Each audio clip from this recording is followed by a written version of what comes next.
നമുക്ക് അലീനയുടെയും മനുഷ്യങ്ങളുടെയും നല്ലൊരു കഥയായിട്ടാലോ? വീഡിയോ ഇഷ്ടപ്പെടുവാണെങ്കിൽ ഒന്ന് ലൈക്ക് ചെയ്ത് ഹൈപ്പ് ചെയ്യാൻ മറക്കരുതേ. അതോടൊപ്പം തന്നെ ആദ്യമായി കാണുന്നവരാണെങ്കിൽ സബ്സ്ക്രൈബ് ചെയ്യാനും മറക്കരുത് കേട്ടോ.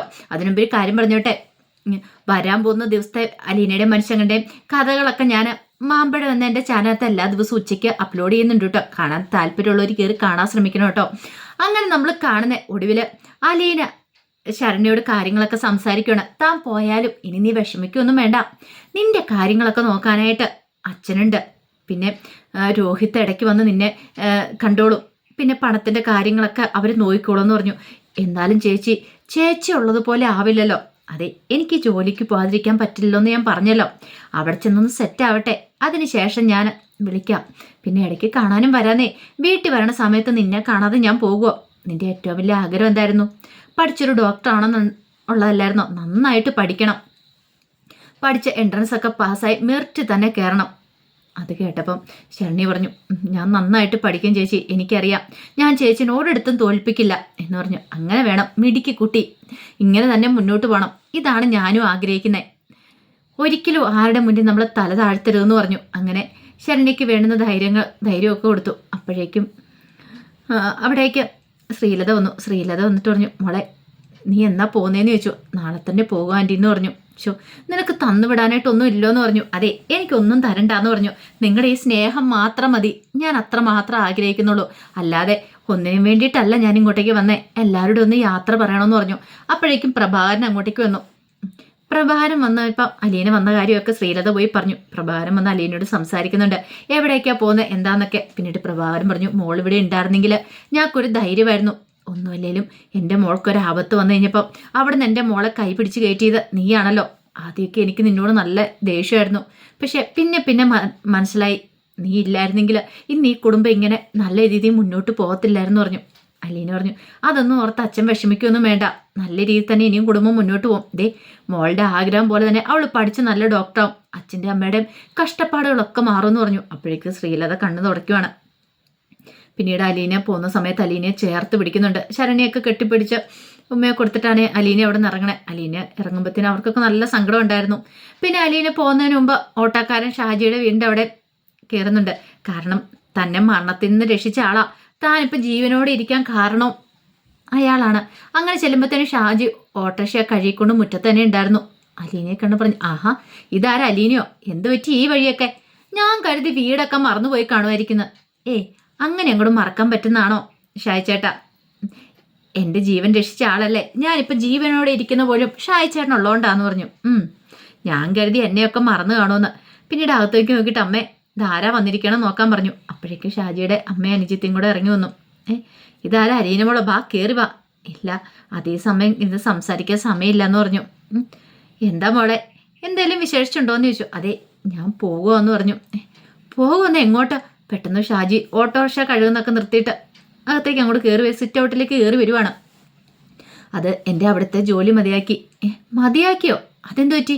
അതെ അവിടുത്തെ മാഡം ഓക്കെ ആയി സുഖപ്പെട്ട് വീട്ടിലേക്ക് വരുക. ഇനിയിപ്പോൾ അവിടെ ഒരു ജോലിക്കാരുടെ ആവശ്യമില്ല, അതുകൊണ്ട് ഞാൻ വേറെ വീട്ടിലേക്ക് പോകുകയെന്ന് പറഞ്ഞു. അപ്പോഴേക്കും ഷാജി ചോദിച്ചു, അതെവിടെയാ? അത് കുറച്ച് ദൂരെയാന്ന് പറഞ്ഞു. ദൂരെയോ? അതെന്താ അവിടേക്ക് അങ്ങനെ പോകുന്നേ? അത് അച്ഛൻ ശരിയാക്കി തന്നാന്ന് പറഞ്ഞു. അത് കേട്ടപ്പോൾ ഷാജി പറഞ്ഞു, എങ്കിൽ പിന്നെ ഇവിടെ അടുത്ത് എവിടെയെങ്കിലും നോക്കിയാൽ പോരായിരുന്നോ? അത്ര ദൂരത്തേക്കൊക്കെ പോകേണ്ട കാര്യം ഉണ്ടായിരുന്നോ എന്ന് ചോദിച്ചു. അത് പിന്നെ ഷാജി ചേട്ടാ അച്ഛൻ എന്തായാലും നല്ലൊരു സ്ഥലം നോക്കി തന്നെ എന്നെ കൊണ്ടേ ആക്കത്തുള്ളൂ എന്ന് പറഞ്ഞു. എന്തോ ഷാജിക്ക് അത് അത്ര അങ്ങോട്ട് ഇഷ്ടപ്പെടുന്നുണ്ടായിരുന്നില്ല. വല്ലാത്തൊരു ബുദ്ധിമുട്ട്. മുമ്പ് തൊട്ട് ഷാജിക്ക് അലീനെ ഭയങ്കര ഇഷ്ടമാണ് താനും. ഈ സമയത്ത് ഷാജിയുടെ അനിയത്തി ചോദിച്ചു, അല്ല ചേച്ചി പോയിട്ടുണ്ട്, പിന്നെ ഇപ്പോൾ ചേച്ചിനെ തിരിച്ചു വരുമോ ഇങ്ങോട്ട്? ഞാൻ വരുന്നേ, ഞാൻ ഇടയ്ക്ക് വീട്ടിൽ വരും. ഇവിടെ വരുമ്പോൾ നിങ്ങളെയൊക്കെ കാണാനായിട്ട് ഇങ്ങോട്ടേക്ക് വരും. ശരണ്യയുടെ വീട്ടിൽ വരുമ്പം ഞാൻ ഇവിടെ വന്നിട്ട് പോകത്തുള്ളൂ എന്ന് പറഞ്ഞു. അപ്പോഴേക്കും ഷാജി പറഞ്ഞു, ആർക്കറിയാം ഇവിടുന്ന് പോയിട്ടുണ്ടെങ്കിൽ. അപ്പോഴേക്കും അലീന പറഞ്ഞു, അത് ഷായിച്ചേട്ടനെ അറിയത്തില്ലാത്തതുകൊണ്ടല്ലേ. പുതിയ സ്ഥലം വീടൊക്കെ എങ്ങനെയുണ്ടെന്ന് അറിയില്ലല്ലോ. അവിടെ ചെന്ന് ഒന്ന് സെറ്റ് ആവാതെ എനിക്ക് പെട്ടെന്ന് വരാൻ പറ്റില്ല. എന്നാണെങ്കിൽ ലീവൊക്കെ കാണുമായിരിക്കും. അപ്പം ഞാൻ ഇങ്ങോട്ടേക്ക് ഇടയ്ക്ക് വരുമെന്ന് പറഞ്ഞു. അങ്ങനെ അവരോടെല്ലാം യാത്ര പറഞ്ഞിട്ടാണ് അലീന ഇറങ്ങുന്നത്. അപ്പം ഷാജി ചോദിച്ചു, കൊണ്ടേ വരണമെന്ന് ചോദിച്ചു. വേണ്ടാന്ന് പറഞ്ഞു. കാരണം അലീനയ്ക്ക് വേറെ 1-2 സ്ഥലത്തോടെ പോകാനായിട്ടുണ്ടായിരുന്നു.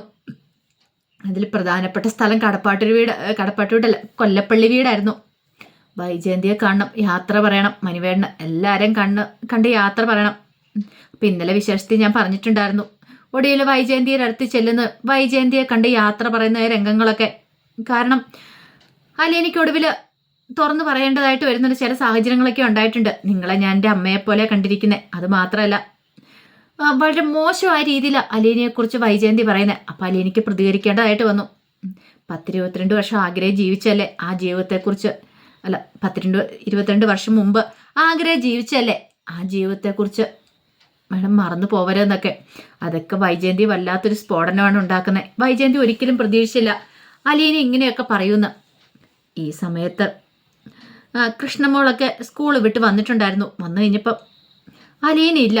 അലീന എന്ത് ചെയ്യുമെന്ന് ചോദിച്ചപ്പോൾ ബാലേന്ദ്രൻ പറഞ്ഞു, അതെ അലീന ശരണ്യയെ കാണാൻ പോയെന്ന് പറഞ്ഞു. അപ്പോഴേക്കും രോഹിത് വന്നിട്ട് ചോദിച്ചു, അല്ല ഇതുവരെയായിട്ടും തിരിച്ചെത്തിയില്ലെന്ന് ചോദിച്ചു. ഇല്ലയെന്ന് പറഞ്ഞു. അതെന്താ ഇത്ര സമയം? അത് പിന്നെ അവള് കൊല്ലപ്പള്ളിയിലും കൂടെ പോയിട്ട് വരുവോളെന്ന് എന്നെ വിളിച്ച് പറഞ്ഞിട്ടുണ്ടായിരുന്നു. അതെന്താ വെച്ചാൽ പെട്ടെന്ന് ഇപ്പം അങ്ങോട്ടേക്ക് പോയത്? അതെല്ലാവരെയും കണ്ട് യാത്ര പറയാൻ. യാത്ര പറയാനോ? അതെന്താ അലീന ചേച്ചി ഇപ്പം എന്തിനാ യാത്ര പറയണമെന്ന് ചോദിച്ചു. അപ്പോഴേക്കും ബാലേന്ദ്രൻ പറഞ്ഞു, ഞാൻ നിങ്ങളോട് പറഞ്ഞിട്ടില്ലായിരുന്നോ അവളെ ഒരു വീട്ടിലേക്ക് പറഞ്ഞു വിടുന്ന കാര്യം? നാളെ അവൾ ഈ വീട്ടിൽ നിന്ന് പോകുമെന്ന് പറഞ്ഞു. ഷോക്ക് ഏറ്റ പോലെ 3 പേരും നിൽക്കുവാണ്. അച്ഛൻ എന്താ പറഞ്ഞേ? നാളെ പോകുന്നോ? അതെ, നാളെ അവൾ ഈ വീട്ടിൽ നിന്ന് പോകുക. അപ്പോഴേക്കും ബബിത പറഞ്ഞു, എന്താ അച്ഛാ ഈ പറയണത്? അലീന ചേച്ചി അപ്പം അച്ഛൻ പറഞ്ഞു വിടുവാണോ എന്ന് ചോദിച്ചു. അപ്പോഴേക്കും കൃഷ്ണമോളുടെ കണ്ണൊക്കെ നിറഞ്ഞു വന്നു. കൃഷ്ണമോള് പറഞ്ഞു, അച്ഛാ എന്തിനാ അലീന ചേച്ചിയെ പറഞ്ഞു വിടുന്നേ? അതിൻ്റെ ആവശ്യമുണ്ടോ എന്ന് ചോദിച്ചു. ഇത് കേട്ടപ്പം ബാലേന്ദ്രൻ പറഞ്ഞു, അതെ എല്ലാരെക്കാളും കൂടുതൽ കാര്യങ്ങൾ നിനക്കറിയാം കൃഷ്ണേ. എല്ലാം അറിയുന്ന നീ തന്നെയാണോ ഇത് പറയണമെന്ന് ചോദിച്ചു. ഒരു നിമിഷം രോഹിതും ബബിതയും കൃഷ്ണനെ ഇങ്ങനെ നോക്കുകയാണ്. ഇവൾക്ക് എന്തറിയാന്നുള്ള രീതിയിൽ. നിനക്ക് കാര്യങ്ങളൊക്കെ അറിയാവുന്നതല്ലേ അവൾ എന്തുകൊണ്ടാണ് ഈ വീട് വിട്ട് പോകുന്നതെന്ന്. പിന്നെ നീ എന്തിനാ ഇങ്ങനെ ഒരു ചോദ്യം ചോദിക്കണമെന്ന് ചോദിച്ചു. അല്ല എന്നാലും അച്ഛാ, അതെ ഞാൻ പറഞ്ഞിട്ടൊന്നും ഒരു കാര്യമില്ലെന്ന് പറഞ്ഞു. അവൾ തന്നെ എടുത്ത തീരുമാനമാണ്. നിങ്ങളുടെ അമ്മ ഇങ്ങോട്ടേക്ക് വരണമെങ്കിൽ അവൾ ഈ വീട് വിട്ടു പോകണമെന്നല്ലേ പറയണത്. അപ്പം പിന്നെ അവൾ നോക്കിയപ്പോൾ അവൾക്ക് തോന്നിക്കാണും അവൾ കാരണം ഒരു പ്രശ്നം ഉണ്ടാവണ്ടെന്ന്. പക്ഷേ അവൾ പോയിട്ടുണ്ടെങ്കിൽ അവളുടെ വിചാരം ഈ വീട് ശരിയാവുന്ന ഒന്നും ശരിയാവാൻ പോകുന്നില്ല. പിന്നെ നിങ്ങളുടെ അമ്മയ്ക്കൊരു വിചാരമുണ്ട്, അലീനയെ പറഞ്ഞു വിട്ടിട്ടുണ്ടെങ്കിൽ ഇവിടെ രാജ്ഞിയായിട്ട് ഒന്ന് വാഴാന്ന്. വെറുതെയാ, അതൊരിക്കലും നടക്കാൻ പോകുന്നില്ല. ബാലേന്ദ്രൻ്റെ ശരിക്കുള്ള മുഖം എന്താന്ന് കാണാൻ പോകുന്നുള്ളൂ നിങ്ങളുടെ അമ്മ എന്നൊക്കെ പറഞ്ഞ് ദേഷ്യപ്പെട്ടിട്ട് ബാലേന്ദ്രൻ അങ്ങോട്ട് കയറിപ്പോയി. അപ്പോഴേക്കും കൃഷ്ണമോളോട് ഭവതി ചോദിച്ചു, എന്താ കൃഷ്ണേ അച്ഛൻ എന്താ ഇങ്ങനെയൊക്കെ പറയണേ? എനിക്കൊന്നും മനസ്സിലാവുന്നില്ലോ എന്ന് പറഞ്ഞു. നിനക്ക് എന്തൊക്കെയോ കാര്യങ്ങൾ അറിയാമെന്ന് അച്ഛൻ പറഞ്ഞല്ലോ. എനിക്കങ്ങനെയൊന്നും അറിയില്ല എന്ന് പറഞ്ഞു. വെറുതെ കള്ളത്തരം പറയരുത്. അപ്പോഴേക്കും രോഹിത് പറഞ്ഞു, എനിക്ക് പലപ്പോഴും തോന്നിയിട്ടുണ്ട് ഇവള് നമ്മളിൽ നിന്ന് എന്തൊക്കെയോ മറച്ചു വെക്കുന്നുണ്ടെന്ന്. അങ്ങനെയൊന്നും ഇല്ല രോഹിയേട്ടാ, വെറുതെ ഞങ്ങളുടെ അടുത്ത് അടവ് കാണിക്കില്ല കേട്ടോ എന്നൊക്കെ പറഞ്ഞു. പക്ഷേ കൃഷ്ണമോളൊന്നും വിട്ടു പറയാൻ കൂട്ടാക്കിയില്ല. ഇനിയിപ്പോൾ തൻ്റെ നാവിൽ നിന്ന് അറിഞ്ഞിട്ട് ഒരു പ്രശ്നമാവണ്ടെന്ന് കരുതിയിട്ടാണ് കൃഷ്ണമോളൊന്നും പറയാത്തേ. പാവാലീന ചേച്ചി നാളെ പോവുക. നാളെ അലീന പോകുന്നു കേട്ട് കഴിഞ്ഞപ്പോൾ തന്നെ പിള്ളേർ 3 പേരും ആകെപ്പാടെ മൂകരായിപ്പോയി. ഇത്രയും ദിവസം ഭയങ്കര ഒച്ചപ്പാടും ബഹളവും കാര്യങ്ങളൊക്കെ ആയിരുന്നു. ശരിക്കും അവരെ മനസ്സറിഞ്ഞൊന്ന് സ്നേഹിച്ചു വരുന്നുള്ളൂ. അലീന ആ വീട്ടിലേക്ക് വരുന്ന സമയത്ത് കുട്ടികളാണെപ്പോലെ അവരെ പരസ്പരം മിണ്ടാട്ടോ കാര്യങ്ങളൊന്നും ഉണ്ടായിരുന്നില്ല. ബബിതയാണ് മുറി പോയി ഫോണിനകത്ത് നോക്കിയിരിക്കും. രോഹിത്ത് അതുപോലൊക്കെ തന്നെയായിരുന്നു. കൂട്ടുകാരുടെ ഒപ്പം കളിക്കാൻ പോവും, എപ്പോഴെങ്കിലും കയറി വരും. പക്ഷെ അലീന അവരെ എല്ലാം മാറ്റിയെടുത്ത് അതൊക്കെ അവർക്ക് നന്നായിട്ടറിയാം.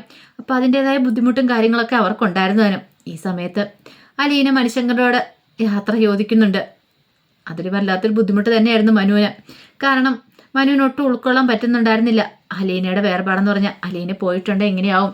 ഇപ്പം അലീനയെ വേറെ കല്യാണം കഴിപ്പിച്ച് വിടുവോ, തനിക്ക് നഷ്ടപ്പെടുവോ എന്നൊക്കെ ഒരു ചിന്ത ഇങ്ങനെ മനസ്സിലേക്ക് ഇങ്ങനെ വീണ്ടും വീണ്ടും വന്നുകൊണ്ടിരിക്കുന്നുണ്ടായിരുന്നു. എന്ത് ചെയ്യണം എന്നറിയത്തില്ലാത്തൊരു ബുദ്ധിമുട്ട്.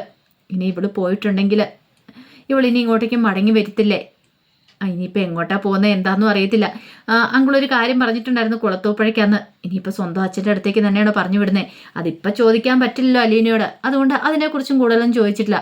അങ്ങനെ എന്താണെങ്കിലും വൈജയന്തിയോടും മനുവിനോടും ഒക്കെ യാത്ര പറഞ്ഞ് വികാരനിർഭരമായിട്ടാണ് അലീന അവിടുന്ന് ഇറങ്ങുന്ന വീട്ടിലേക്ക് വരുന്നത്. അപ്പോൾ അതിൻ്റെ കഥകളൊക്കെ നമ്മൾ കാണാനായിട്ട് പോകുന്നത്.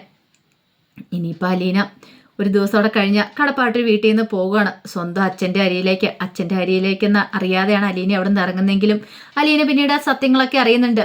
അപ്പോൾ അതിൻ്റെ കഥകളൊക്കെ നമുക്ക് വരുന്ന ദിവസങ്ങളിൽ കാണാം കേട്ടോ. അപ്പോൾ ഒരിക്കൽ കൂടി എല്ലാവർക്കും ശുഭരാത്രി നേർന്നുകൊണ്ട് നിർത്തുന്നു. നന്ദി.